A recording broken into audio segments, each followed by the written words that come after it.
इस बाप का दिल जानता है कि उसकी बेटी के लिए तुमसे बेहतर जीवन साथी कोई हो ही नहीं सकता। तुमने इतनी जल्दी सगाई का मुहूर्त भी निकलवा लिया? लेकिन मुझे वो बात करनी थी ना विक्रम भाई साहब से अनुपमा के बारे में। वो जो बातें होनी थी वो हो गई। मैं कुछ समझी नहीं। मैं तो अनाथ था।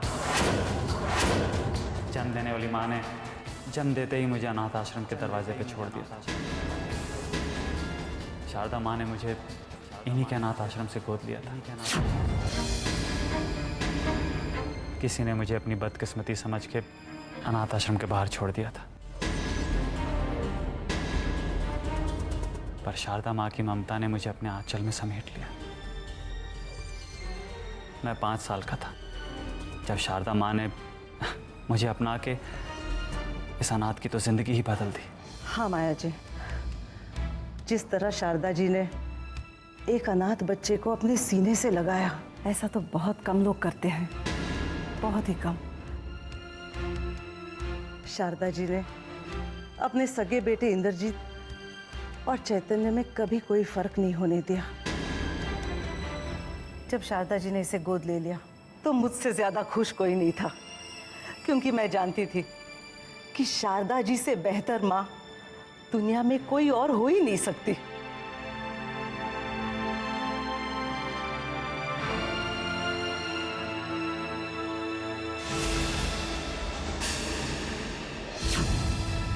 अरे माँ, क्या सोचा था और क्या हो गया? अरे जिस चैतन्य को लेकर हम अपनी बेटी के भविष्य के सपने बुन रहे थे वो अनाथ निकला।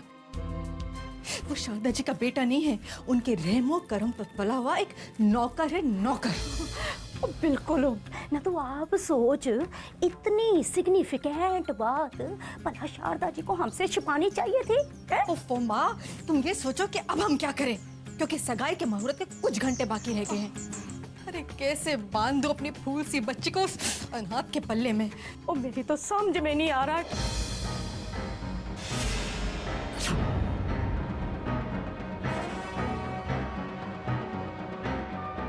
और छड़ माया पुत्र, अब क्यों खाम में अपना खून जला रही है? हाँ माँ, चैतन्य शारदा जी का बेटा नहीं है। और पता है मुझे माया पुत्र, पता है, पर तू आप सोच, भगवान कृष्ण जी भी यशोदा जी के अपने सगे बेटे तो नहीं थे ना, फिर भी सारा संसार उन्हें यशोदा नंदन के नाम से जानता है कि नहीं जानता है? मैं ठीक कह रही हूँ ना? कमाल है माँ, ये बात मेरे दिमाग में कैसे नहीं आई। जैसे यशोदा मैया और नंद का सब कुछ भगवान कृष्ण का था, ठीक वैसे ही शारदा जी की जायदाद पर पूरा हक चैतन्य का ही तो होगा। हाँ हाँ भाई, बेटा बनाकर पाला है चैतन्य को, तो सारे हक भी तो चैतन्य को देंगी ना। क्यों नहीं देंगी भला? माँ, अब मेरी सांस में सांस आई है। पर मैं तो ये सोच रही हूँ कि अपने मन की तसल्ली के लिए है, घुमा फिरा के हम ना चैतन्य से पूछ ही लेते हैं कि भाई उसका भविष्य खुशहाल है कि फटे हाल है। जीते रहो बेटा। अपना ख्याल रखिएगा बस। बाय।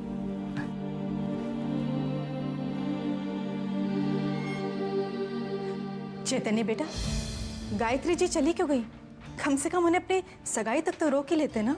जी, रुकना तो वो भी चाहती थी, पर एक्चुअली आश्रम में कोई बच्चे को गोद लेने आने वाला है, तो इसलिए उन्हें जाना पड़ा। वैसे राम झूठ ना बुलाए, बड़ा ही पुण्य का काम करती हैं गायत्री जी है।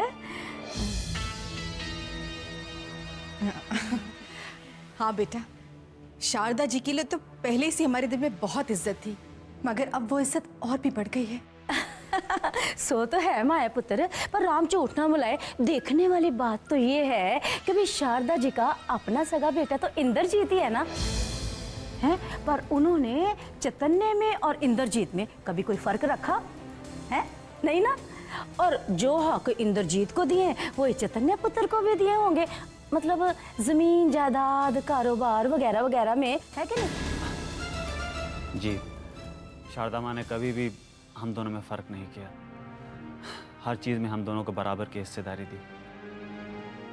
पर मुझे उनके प्यार के सिवा और कुछ नहीं चाहिए। इसलिए माँ की जायदाद, उनकी प्रॉपर्टीज़, हर चीज़ पे इंद्रजीत भैया का ही हक है। मैं तो बहुत पहले ही फैसला कर चुका हूँ कि मुझे माँ के प्यार और आशीर्वाद के सिवा और कुछ नहीं चाहिए। इसलिए जो कुछ भी है वो माँ के अपने बेटे इंद्रजीत का ही है। मेरे लिए तो माँ का प्यार ही सबसे बड़ी दौलत है। भाई भाई बड़े महान और उत्तम विचार है आपके तो चैतन्य पुत्र। राम झूठ ना बुलाए। अगर माँ बाप अपनी खुशी से, प्यार से अपने बच्चों को कुछ देना चाहे ना, तो बच्चों का ना फर्ज बन जाता है कि वो ना उसे उनका आशीर्वाद समझ के ना स्वीकार कर ले। मैं तो कहती हूँ बेटा कि शारदा जी अगर आधा आधा हिस्सा देना चाहें तो बेटा तुम मना मत करना।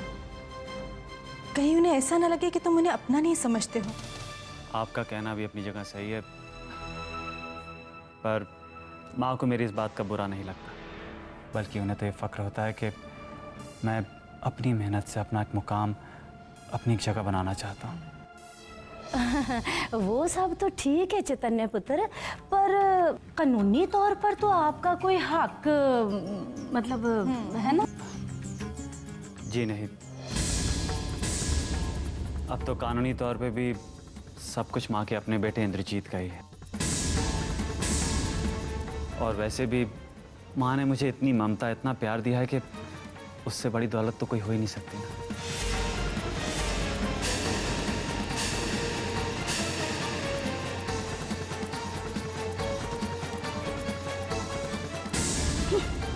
हाय हाय, ओ माया पुत्र बुरे फंसे, कुछ कर।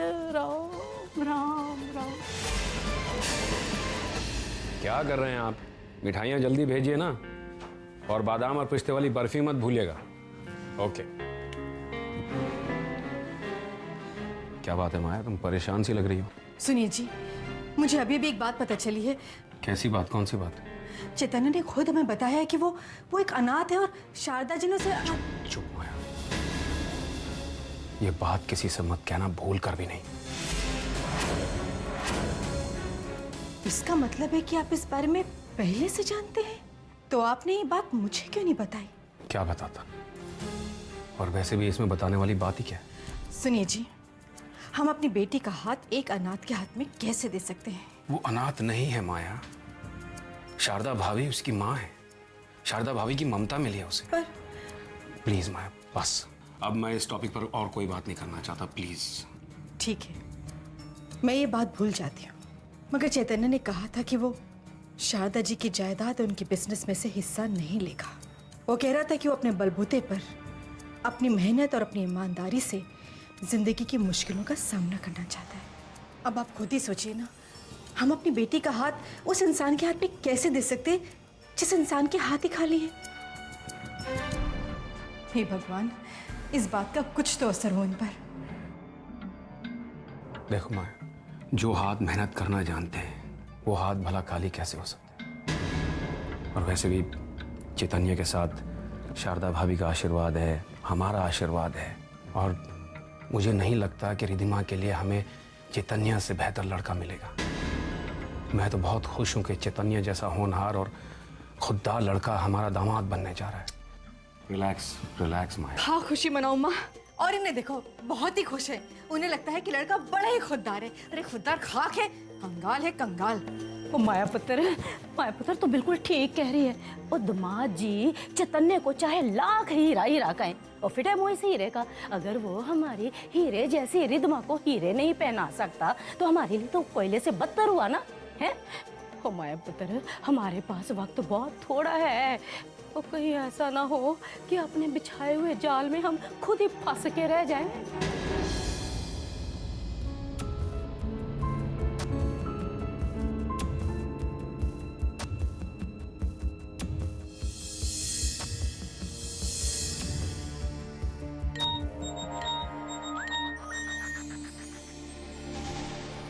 हेलो। हेलो चैतन्य। माँ, कहाँ हैं आप? बस बेटे मैं घर से निकल ही रही थी। आप अकेले आ रही हैं माँ? नहीं तो बेटे, मैं तो इंद्रजीत और पद्मिनी दोनों को साथ ला रही थी, लेकिन तुम जानते हो ना हमारा बिजनेस कैसा है बेटे। अचानक इतना जरूरी काम आ गया कि वो। मैं जानता हूँ माँ, ज़रूरी काम है। अच्छा तू बता, सगाई की सारी तैयारियां हो गई? मेरी बहू अनुपमा का चेहरा खुशी से दमक रहा होगा और ये खुशी उसकी खूबसूरती पे चार चांद लगा रही होगी, है ना? माँ को कैसे बताऊं कि अनुपमा के चेहरे पर खुशी की दमक नहीं, दुख की परछाइयां फैली हुई हैं। माँ को सच बताऊं तो कैसे बताऊं? बेटे तू खुश तो है ना? हाँ माँ, बहुत खुश हूँ। आप जल्दी से आ जाइए माँ, आपके बेटे को आपसे बहुत सी बातें करनी है, बहुत सी बातें बतानी। ओके बेटे।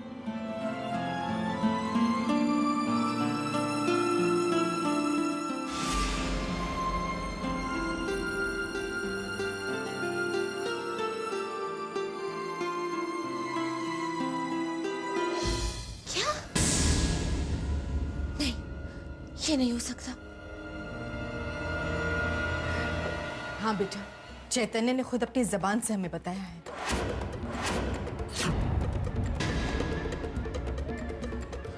Oh God, ये सब मेरे साथ ही क्यों होता है? पहले मोहित का धोखा और अब ये चैतन्य को भी अनाथ निकलना था। रिद्धिमा, तू ये मोहित का रोना रोना बंद कर। लेकिन चैतन्य का रोना तो रोना पड़ेगा ना मुझे। मॉम, चाहे जो भी हो जाए, मैं चैतन्य से शादी नहीं करूंगी। नो वे। जिस इंसान के पास अपने माँ बाप का नाम तक नहीं है, वो खुददारी की क्या बात कर रहा है? मॉम, मैंने अपनी जिंदगी के लिए बहुत बड़े बड़े सपने देखे हैं और मैं नहीं चाहती कि चैतन्य की गरीबी में मेरे सपने गुम हो जाएं। अगर उसे अपनी माँ से कुछ नहीं लेना, तो मुझे भी उससे कोई लेना देना नहीं है। मॉम, चाहे कुछ भी हो जाए, आपको ये सगाई रोकनी पड़ेगी। वही तो रास्ता ढूंढ रहे हैं हम। हाँ रिद्धिमा पुत्र, ओ भाई, हम भी कहाँ चाहते हैं कि तेरी सगाई उस कंगाल अनाथ लड़के के साथ हो।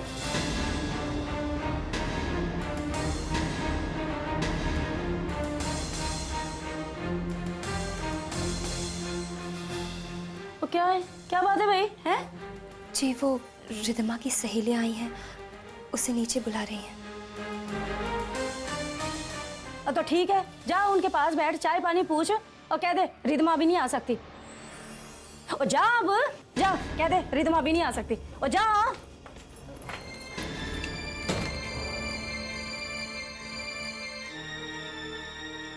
चैतन्य जीजू, एक बात पूछूं? सच सच बताइएगा, आप पे तो हजारों लड़कियां मरती होगी, पर क्या रिद्धिमा से मिलने से पहले आपका दिल किसी के लिए धड़का था? बोलिए ना, जवाब तो देना ही पड़ेगा।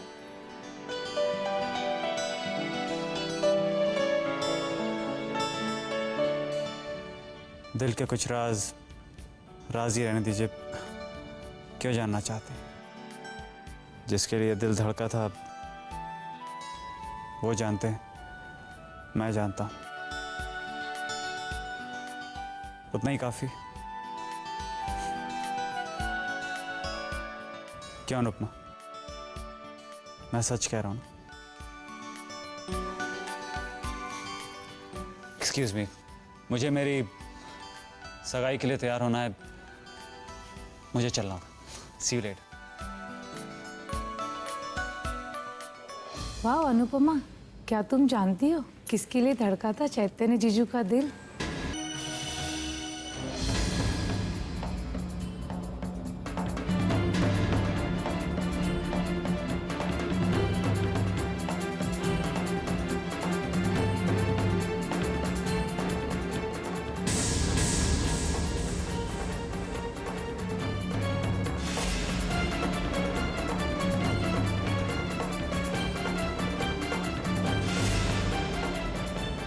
चैतन्य, तुम चाहे रिद्धिमा से शादी कर लो, उसे अपनी दुल्हन बना लो, पर रिद्धिमा मन से तुम्हारी कभी नहीं हो पाएगी, क्योंकि उसके मन में तो सिर्फ मैं ही बसा हूं। वो मुझे चाहती है, सिर्फ मुझे, जो कभी भी तुम्हारी हो ही नहीं सकती, उसे क्यों अपना बनाने की कोशिश कर रहा। मेरे प्यार में डूबी रिद्धिमा से शादी की तो जिंदगी भर के लिए पछताते रह जाओ। इस शादी से इनकार करने में ही तुम्हारी भलाई।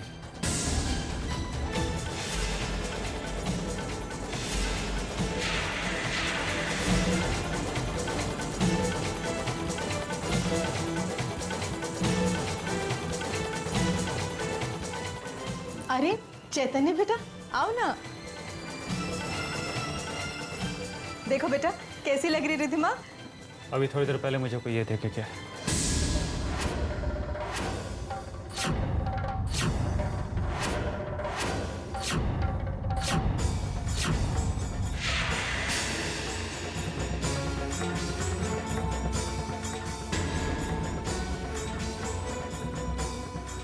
इसके बारे में तुम्हें कुछ कहना है रिद्धिमा?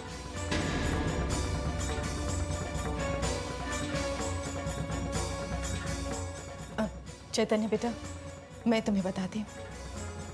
बेटा दरअसल ये मोहित है, रिद्धिमा का पहला प्यार।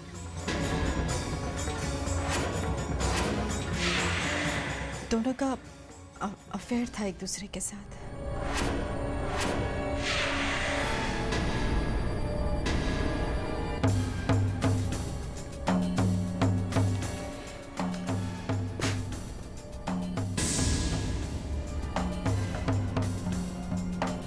बेटा मोहित रिद्धिमा का अतीत है। नादानी में उससे बहुत बड़ी गलती। अब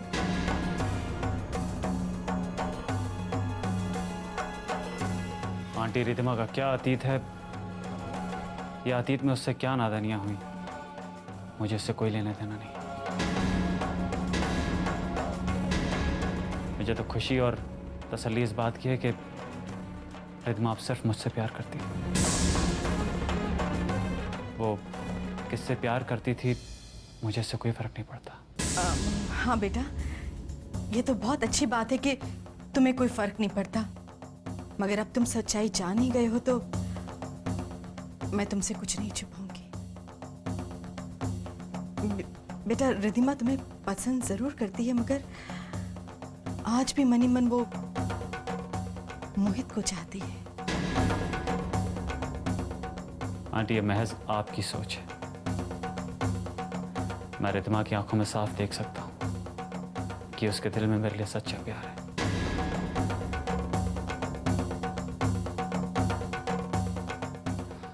बोलो रिद्धिमा, अब सिर्फ मैं तुम्हारे दिल में बसता हूं ना?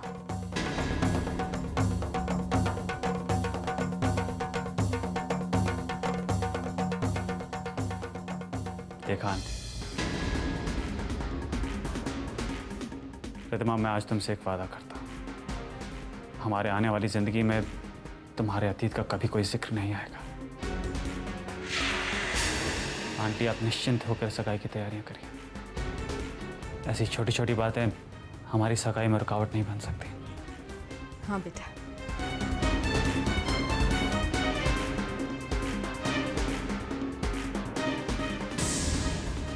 भगवान, ये प्लान भी चौपट हो गया। ये सगाई रुकवाएं कैसे? मेरा तो ना दिमाग खराब हो रहा है। ओ माया, तेरी ना माया तरी की तरी रह गई है। अब क्या करें? राम राम राम।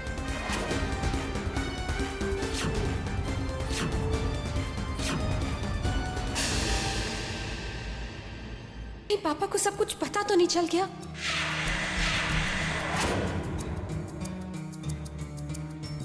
अरे क्या बात है, ये मेरी बेटी के चेहरे पर उदासी क्यों है? Any problem? नहीं नहीं पापा, कोई प्रॉब्लम नहीं है। ओह, मैं समझ गया। मैं समझ गया कि मेरी बेटी क्या सोच रही है। मेरी बेटी ये सोच रही है कि आज सगाई है, फिर शादी हो जाएगी, फिर मेरी बेटी अपने पापा से दूर चली जाएगी और मेरी बेटी सोच रही है कि मैं अपने पापा से दूर कैसे रह पाऊंगी। थैंक गॉड पापा को कुछ भी पता नहीं चला। प्लीज अनुपमा, रिद्धिमा को बुलाओ ना, हम उसका इंतजार कर रहे हैं। मैं अभी उसे बुला कर लाती हूँ। देखो बेटा, बेटियों को तो दूर जाना ही पड़ता है, लेकिन बेटियां दूर जाकर दिल के और करीब हो जाती हैं। बेटियों की एक स्पेशल जगह होती है ना यहाँ। चैतन्य जैसा जीवन साथी मिल रहा है तुम्हें, उसकी पत्नी बनकर तुम उसके घर चली जाओगी। समझ में नहीं आ रहा है कि मैं तुम्हें कैसे विदा करूंगा। एक बाप के लिए शायद ये उसकी जिंदगी का सबसे मुश्किल पल होता है, अपनी बेटी को विदा करना और एक नई दुनिया में भेजने की खुशी भी होती है। आंखों में जो आंसू छलकते हैं, समझ में नहीं आता है वो खुशी के आंसू हैं कि गम के। खुश रह बेटा। रिद्धिमा, तुम कितनी किस्मत वाली हो, पापा के दिल के कितनी करीब हो। काश कभी पापा मुझे भी गले लगाते। जैसे जैसे सगाई का मुहूर्त करीब आता जा रहा है, मेरे दिल की धड़कनें बढ़ती जा रही है। शारदा जी भी तो भी आने वाली होंगी अपने लाडले बेटे चैतन्य की सगाई के लिए। अनुपमा को गले लगाने के लिए हैं। आखिर उस मनोज को उन्होंने अपने घर की बहू जो मान लिया है। तुम जानती हो ना इसका नतीजा क्या होगा। अरे रिद्धिमा और चैतन्य की सगाई तो टूट ही जाएगी, मगर इनके सामने हमारी शामत जरूर आएगी। आज अगर इन्हें सच्चाई का पता चल गया ना, तो अनर्थ हो जाएगा, अनर्थ हो जाएगा। माँ, जीती हुई बाजी हम एक पल में हार जाएंगे। और फिर जानती हो क्या होगा? अनुपमा की जय जय होगी और हम पर थू थू होगी। ओ माया पुत्र क्यों डरा रही है मुझे, है ना? मेरा हार्ट फेल करना चाहती है तू। शुभ शुभ बोल। अरे क्या शुभ शुभ बोलूं माँ, जब आंखों के सामने सब अशुभ हो रहा है तो मैं क्या शुभ शुभ बोलूं। आइए आइए शारदा भाभी।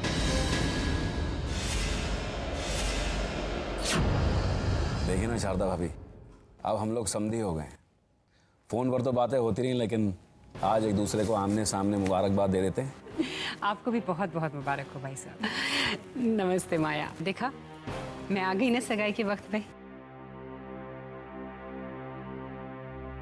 माया, शारदा भाभी हमसे बातें तो कर रही है, लेकिन इनका मन कर रहा होगा अपनी बहू को देखने का।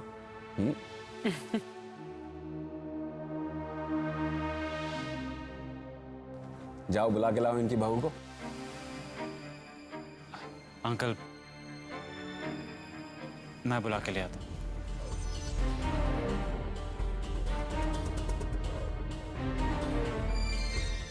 शारदा भाभी, मैंने अपनी बेटी को बहुत लाड और नाजों से पाला हुआ है, आपके हवाले कर रहा हूं। अगर उससे कोई गलती हो जाए तो बच्ची समझकर माफ कर दीजिए। कैसी बातें कर रहे हैं भाई साहब, आपकी बेटी तो मेरे दिल का टुकड़ा है। आपकी बेटी मेरी बहू बन रही है, इससे बड़ी खुशी मेरे लिए और क्या हो सकती है। अब बचने का कोई रास्ता नहीं, आज सारा खेल खत्म। हमारा खेल खत्म। ये लीजिए, आ गई मेरी बहू।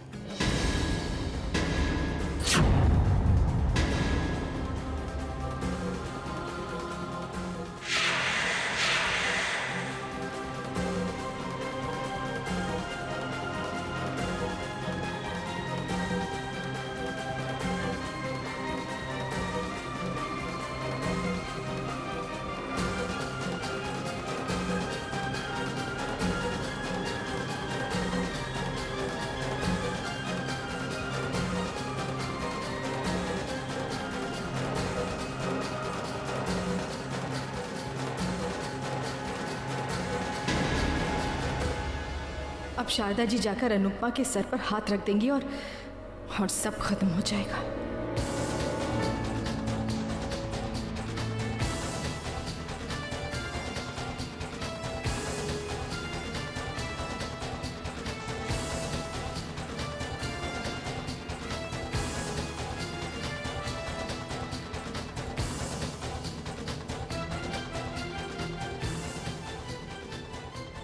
कितनी प्यारी लग रही है मेरी बहू।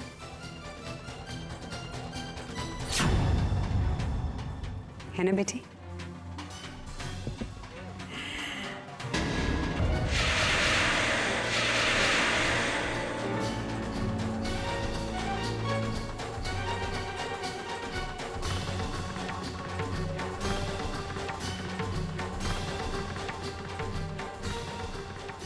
बस बस, जीती रहो।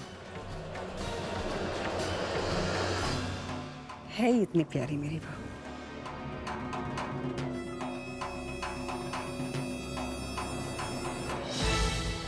माँ, आप थक गई होंगी, चल के आराम कर लीजिए। हाँ बेटी। हाँ हाँ बेटा, शारदा भाभी को कमरे में लेकर जाओ।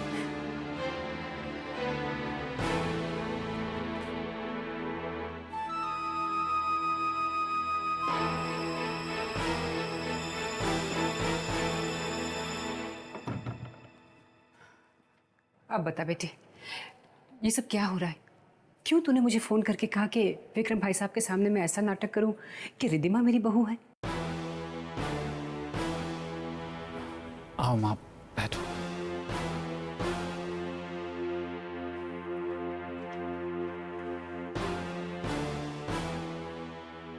माँ, मैं आपसे माफी मांगना चाहता हूँ। मेरे से बहुत बड़ा गुनाह हुआ है। गुनाह? कैसा गुनाह चैतन्य? माँ, मैंने सबके सामने वो बात कही जिस बात का आज तक आपने भी मुझे कभी एहसास नहीं होने दिया। कौन सी बात? कैसी बात?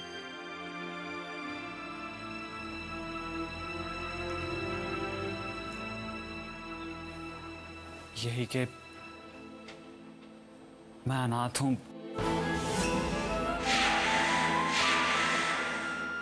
आपने मुझे जन्म नहीं दिया बल्कि सिर्फ पाला है।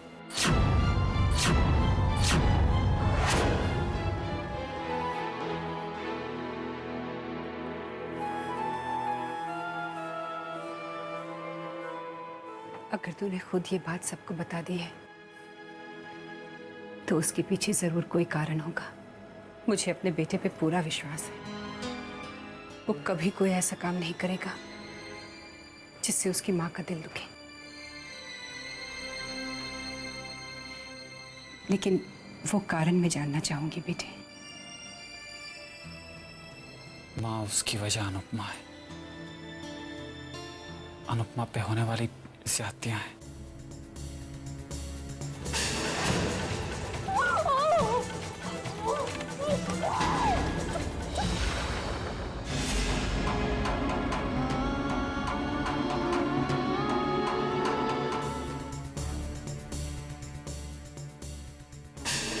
क्या हुआ? कुछ नहीं, कुछ भी तो नहीं। दिखाओ मुझे। चैतन्य कुछ, ये क्या है? वो कुछ नहीं चैतन्य, बस कपड़े प्रेस कर रही थी ना तो जल के। समझ गया। तो मेरे मना करने की सजा तुम्हें दी जा रही है। नहीं देखा जाता ना मेरा दुख, तो इस दुख का कारण ही मिटा दो। कर लो रिद्धिमा से शादी। अपनी बहन के अरमानों को तोड़कर मैं अपनी डोली नहीं सजा सकती। भगवान, बेचारी अनुपमा के साथ इतना अत्याचार, इतना अन्याय उसके साथ। हाँ माँ, और मुझसे उसका ये दर्द, उसकी तकलीफ देखी नहीं गई तो। मैं समझ गई बेटा, तूने जो कुछ भी किया है अनुपमा के लिए क्या है, उस पे हो रहे अत्याचारों को रोकने के लिए क्या है, अपने प्यार के लिए क्या है। हाँ माँ, मुझे और कोई रास्ता नहीं सूझ रहा था। तूने जो रास्ता अपनाया मुझे उससे कोई शिकायत नहीं है बेटी।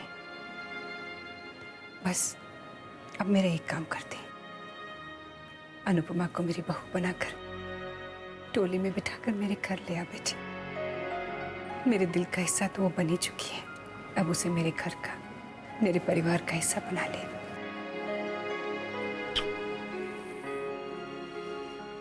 माँ, आपका आशीर्वाद अगर मेरे साथ है तो मुझे ऐसा करने से कोई नहीं रोक सकता। बहुत जल्द ऐसा होगा माँ।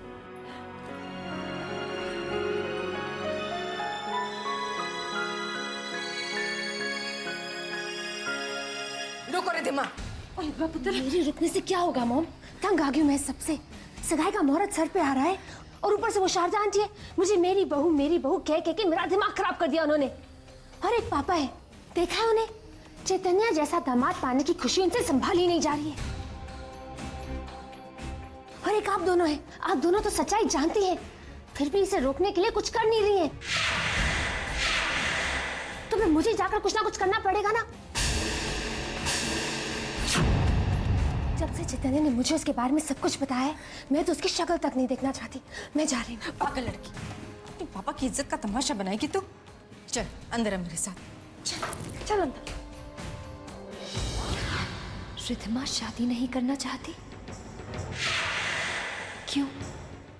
ऐसा क्या हो गया? चैतन्य ने ऐसा क्या कहा?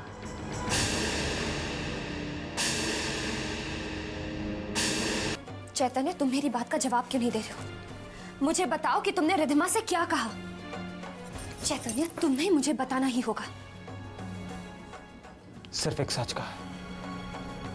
कैसा सच? मुझे इस बारे में कोई बात नहीं करनी। तुम्हें मुझे सच बताना ही होगा।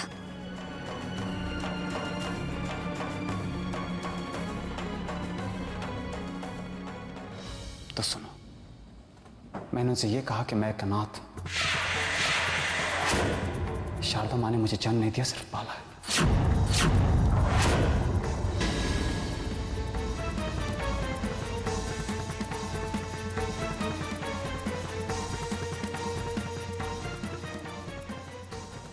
जन्म देने वाली माँ ने जन्म देते ही मुझे अनाथ आश्रम के दरवाजे पे छोड़ दिया था। शारदा माँ ने मुझे इन्हीं के अनाथ आश्रम से गोद लिया था।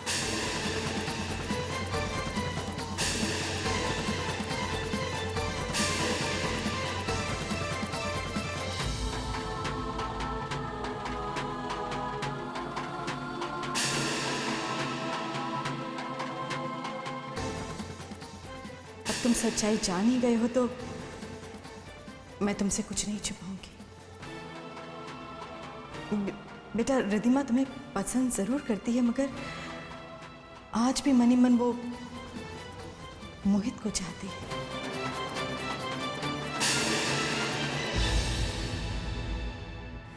नहीं चैतन्य, ऐसा नहीं हो सकता। तुम्हारे अनाथ होने से सगाई तोड़ने का क्या संबंध? यही सच है। नहीं चैतन्य, ये सच नहीं हो सकता। एक ऐसा कड़वा सच है जो तुम मानने को तैयार नहीं हो। पता होता तो मैं ये सब नाटक नहीं करती और ना ही चैतन्य के साथ जीने के सपने देखती। उस अनाथ कंगाल के लिए तो अनुपमा ही ठीक थी। मैं तो कहती हूँ कि उसकी शादी अनुपमा के साथ ही कर दो। एक मनहूस और एक कंगाल, कितनी अच्छी जोड़ी जमेगी दोनों की।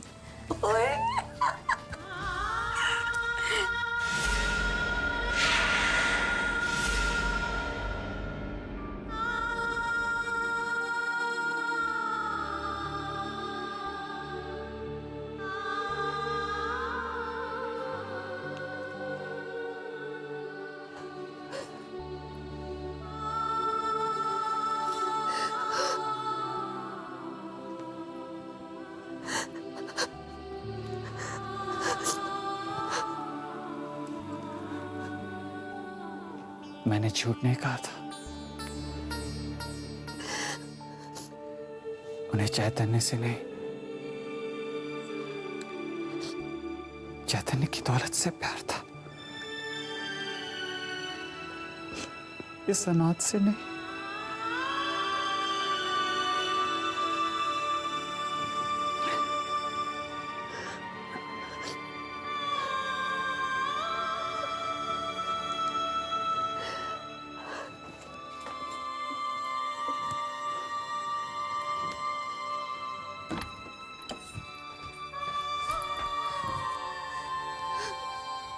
उस अनाथ कंगाल के लिए तो अनुपमा ही ठीक थी। वो मनहूस और ये कंगाल, कितनी अच्छी जोड़ी जमेगी दोनों की।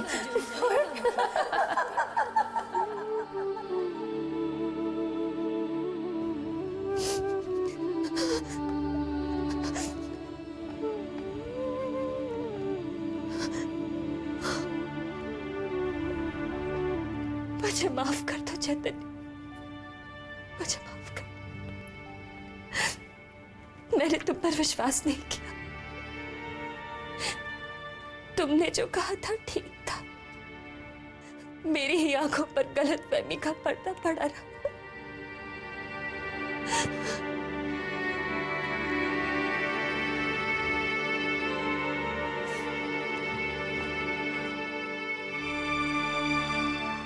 ए,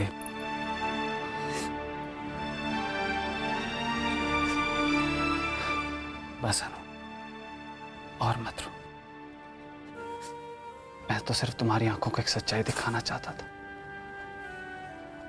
तुम्हारे कानों को एक सच सुनाना चाहता था। पर अब तुम बिल्कुल फिक्र मत करो, सब ठीक हो जाएगा। और जानती हो, मैंने माँ को भी सारी सच्चाई बता दी। अब तुम इन आंसुओं को हमेशा के लिए अलविदा किया था। बहुत रो चुकी मेरी अनु, और नहीं, अब उसे उसके हिस्से की मुस्कुराहट मिलेगी, वो सारी खुशियां मिलेगी जिसकी वो हकदार है। अब देखना वक्त और हालात कैसे तुम्हारा साथ देंगे। वही लोग जो हम दोनों में दूरियां पैदा कर रहे थे, अब वही लोग तुम्हारा हाथ मेरे हाथ में देंगे। ये वादा है मेरा तुमसे। और हाँ, 1 घंटे बाद सगाई तो होगी, लेकिन मेरी और रिद्धिमा की नहीं, मेरी और तुम्हारे।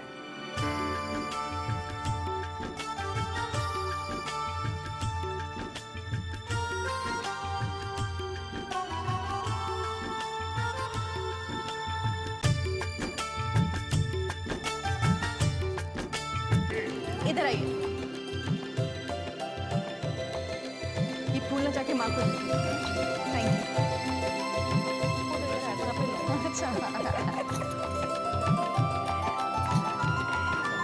वेलकम बैठो जी।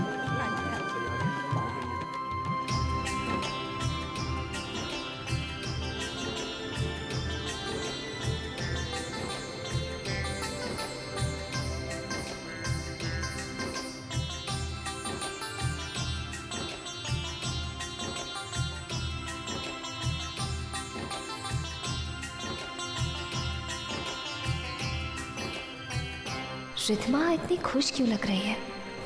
थोड़ी देर पहले तक तो वो सगाई से इनकार कर रही थी। दूसरी तरफ चैतन्य को यकीन है ये सगाई नहीं होगी। कुछ समझ में नहीं आ रहा है।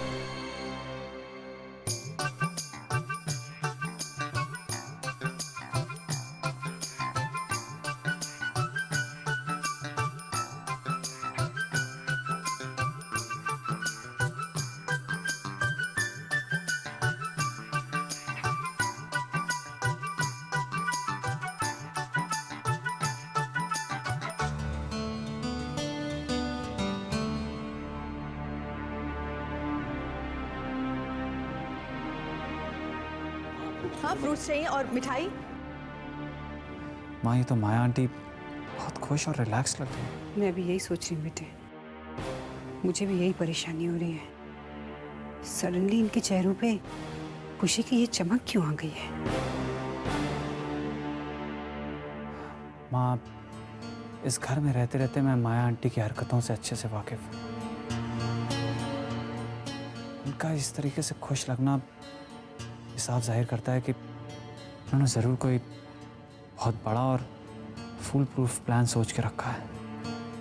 कैसा प्लान? माँ, इनका जो भी प्लान हो, मुझे इनके प्लान की फिक्र नहीं। मैं तो बस ये सोच रहा हूँ कि कहीं सबने मिलकर अनुपमा को निशाना बनाकर कुछ ऐसी वैसी हरकत करने की ना सोची हो।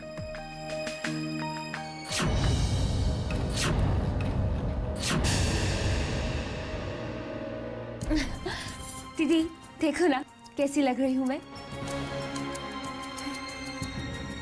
अगर मैंने चैतन्य की होश ना उड़ा दिए तो मेरा नाम भी रिद्धिमा नहीं। नमस्ते अंकल। बेटा बहुत बहुत बधाई। तुम्हारी और रिद्धिमा की जोड़ी बहुत खूबसूरत लगेगी। Thank you uncle. भाभी आपको भी बहुत बहुत बधाई। थैंक यू भाई साहब। Excuse me uncle. भाभी क्या बात है, इंद्रजीत और पद्मिनी नजर नहीं आए? नहीं भाई साहब, वो तो आने को बिल्कुल तैयार थे, लेकिन आप तो जानते हैं ना हमारे वो हवेली का केस चल रहा है, तो इसलिए इंद्रजीत को रुक जाना पड़ा। और पद्मिनी के पिताजी की तबीयत अचानक खराब हो गई, तो उसे वहाँ जाना पड़ा, तो वो आ नहीं पाई।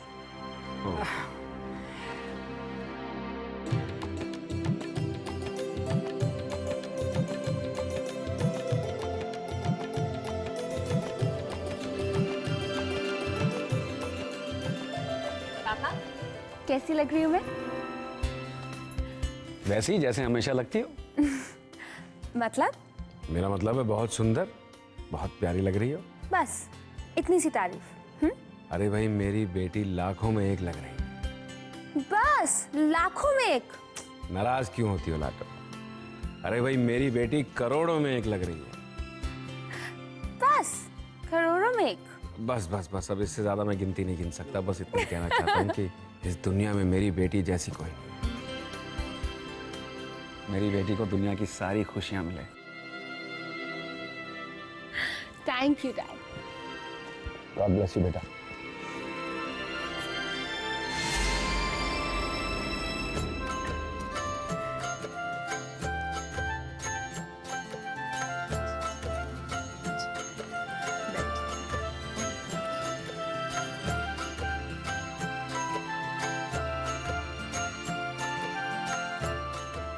पंडित जी जी सगाई की रस्म शुरू कीजिए। हाँ माया जी, पर पहले लड्डू गोपाल की मूर्ति तो लाइए। उनकी पूजा किए बगैर हम सगाई की रस्म कैसे कर सकते? जी जी। लड्डू गोपाल जी की मूर्ति तो कमरे में है। अनुपमा, बेटा जाके मंदिर में से लड्डू गोपाल जी की मूर्ति लेकर आ।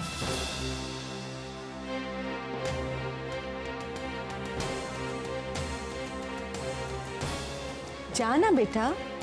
जी।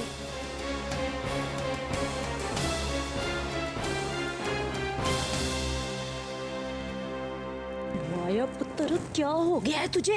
है वो लड्डू गोपाल जी की मूर्ति लाने के लिए तूने इस अपशक्ति को क्यों भेजा है?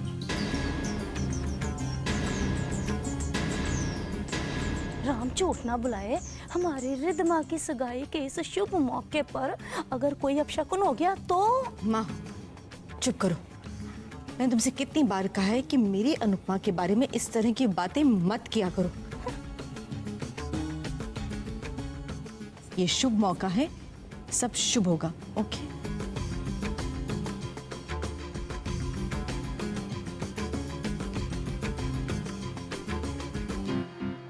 अगर इस वक्त माया आंटी ने कुछ गड़बड़ नहीं की तो वाकई बहुत गड़बड़ हो जाएगी। पर मैं जानता हूं माया आंटी कुछ गड़बड़ तो जरूर करेंगी।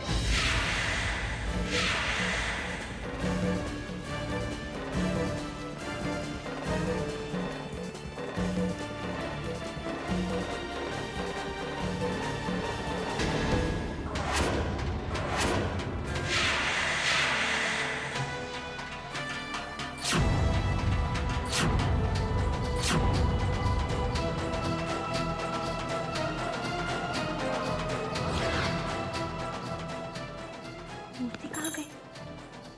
थोड़ी देर पहले मैंने खुद यहीं पर देखी थी, फिर कहाँ चली गई?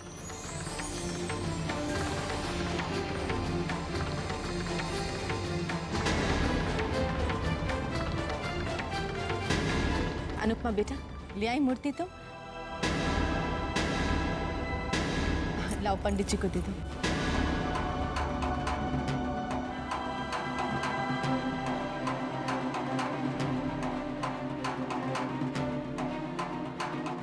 बेटा क्या हुआ, मूर्ति कहाँ है? माँ, क्या हुआ, मूर्ति कहाँ है? माँ, वो मूर्ति पूजा घर में नहीं है। नहीं है? मतलब तू जाके देखना, वहीं होगी। वहां से कहाँ चली जाएगी?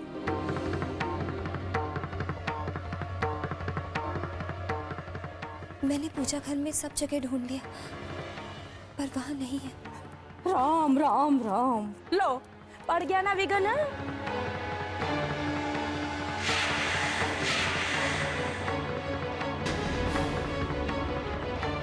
अब जब तक लड्डू गोपाल जी की मूर्ति नहीं मिलेगी, सगाई की रस्म कैसे पूरी होएगी?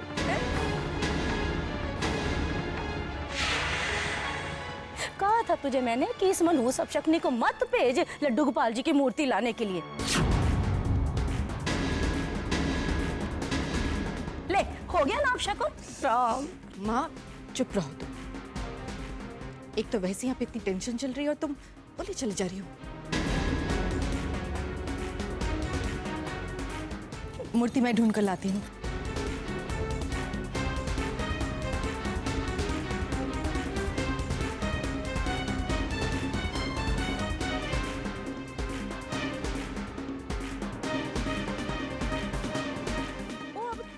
खड़ी क्या कर रही है?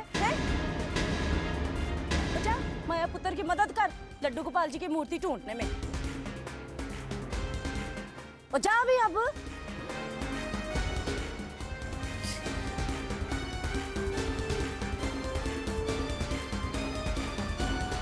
विक्रम रिलैक्स, मूर्ति घर में ही होगी, कहाँ जाएगी? मिल जाएगी।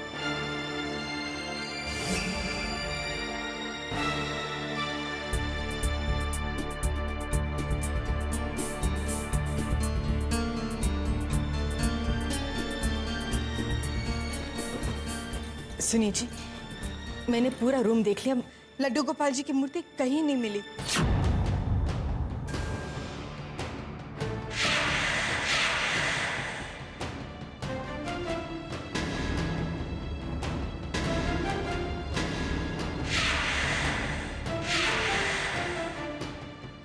सुनिए जी, मूर्ति की पूजा किए बिना सगाई नहीं हो पाएगी।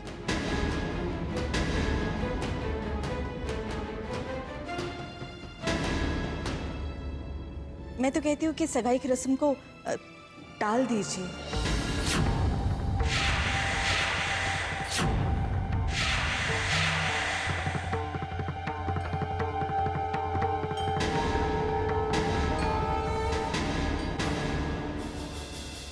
तुम सही कह रही हो माया। हमारे घर के परंपरा के अनुसार लड्डू गोपाल की पूजा किए बिना तो ये सगाई हो ही नहीं सकती।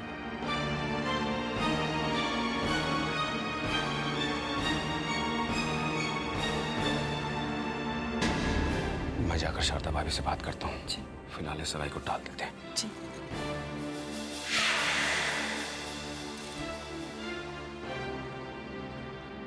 शारदा भाभी, मैं माफी चाहता हूँ।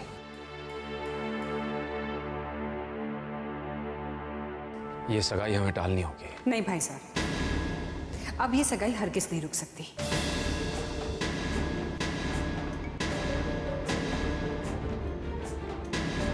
मैं समझ सकती हूँ आपके खानदान की जो परंपरा है, लेकिन हमारा मानना यह है कि भगवान तो कण कण में होते हैं, हमारे दिलों में होते हैं। अगर उनकी मूर्त हमारे सामने नहीं है तो हमारी श्रद्धा कम तो नहीं हो जाएगी।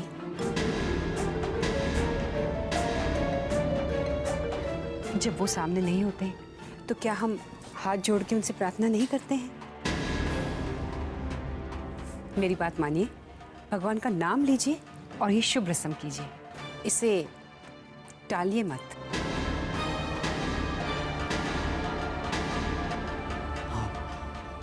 अंकल, माँ बिल्कुल ठीक कह रही हैं, हमें सगाई टालनी नहीं चाहिए। विक्रम, शारदा भाभी बिल्कुल ठीक कह रही हैं। हम सभी जानते हैं कि भगवान कण कण में बसते हैं, सर्वव्यापी हैं। तो फिर तू टेंशन क्यों ले रहा है? आप लोग बिल्कुल ठीक कह रहे हैं।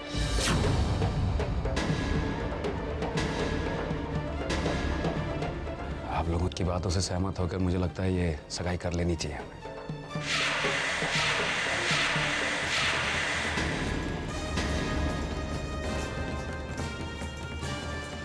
पंडित जी चलिए। पंडित जी आप रस्म शुरू कीजिए।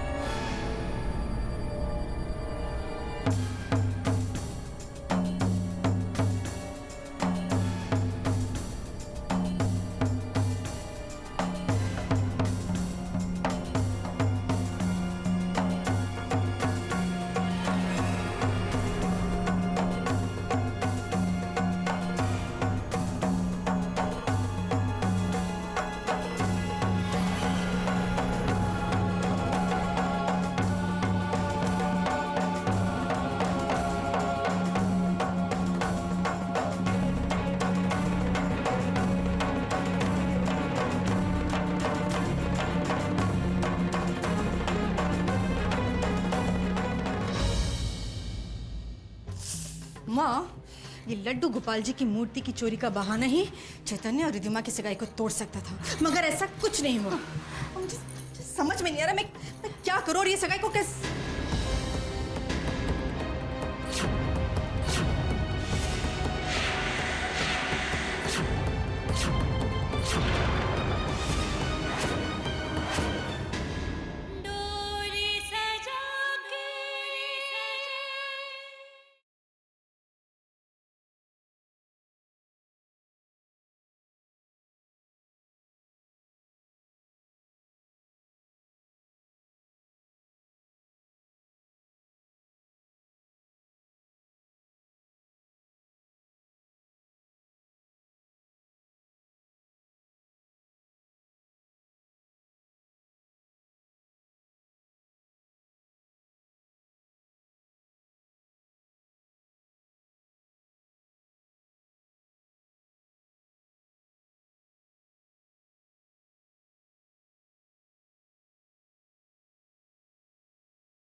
माँ, ये लड्डू गोपाल जी की मूर्ति की चोरी का बहाना ही चैतन्य और रिद्धिमा की सगाई को तोड़ सकता था, मगर ऐसा कुछ नहीं हुआ। मुझे समझ में नहीं आ रहा मैं क्या करूं और ये सगाई को कैसे।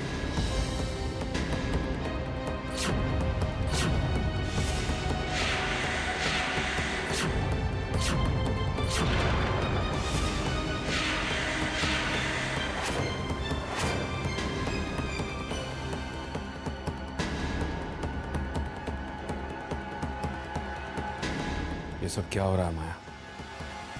मुझे सच सच बताओ, ये क्या माजरा है? चुप मत रहो माया, मुझे जवाब चाहिए। राम झूठ ना बुलाए दामाद जी, वो बात ये है माँ कि... प्लीज तुम जाओ यहाँ से। माँ जाओ जाओ। अच्छा।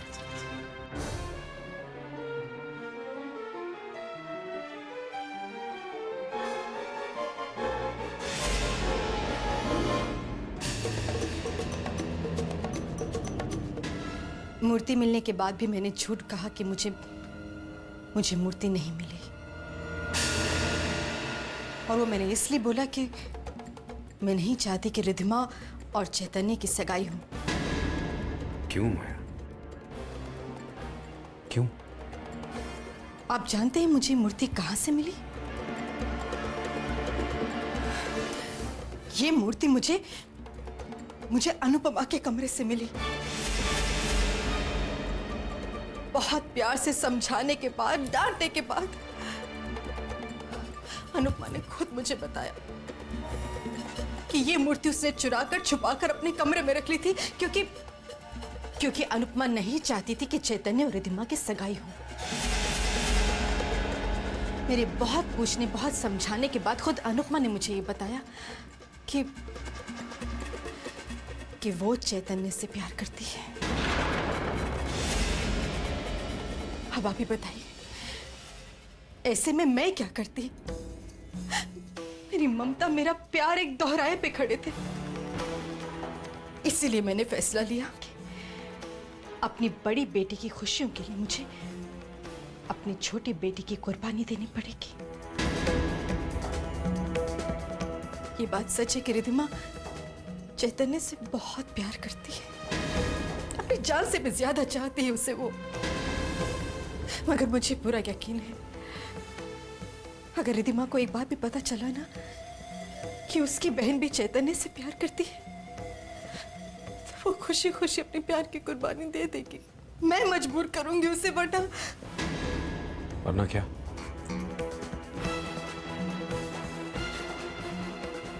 वरना अनुपमा अपनी जान दे देगी। ऐसा कुछ नहीं होगा माया। अनुपमा अपनी जान की धमकी देकर तुम्हें और रिद्धिमा को ब्लैकमेल नहीं कर सकती। मैं अभी जाकर बात करूं। नहीं, आप अनुपमा से कुछ नहीं करेंगे। अगर अनुपमा ने अपने आप को कुछ कर लिया ना, तो मैं अपने आप को कभी माफ नहीं कर पाऊंगी। प्लीज प्लीज, आपको मेरी कसम है, आप अनुपमा से कुछ नहीं कहेंगे।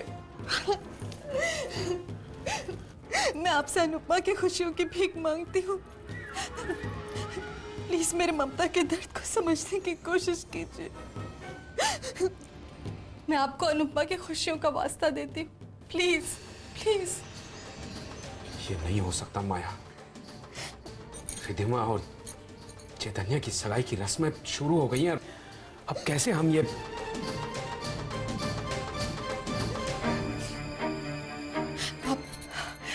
आप एक बार हाँ कर दीजिए, बाकी सब कुछ मैं संभाल लूंगी। आप एक बार हाँ कर दीजिए।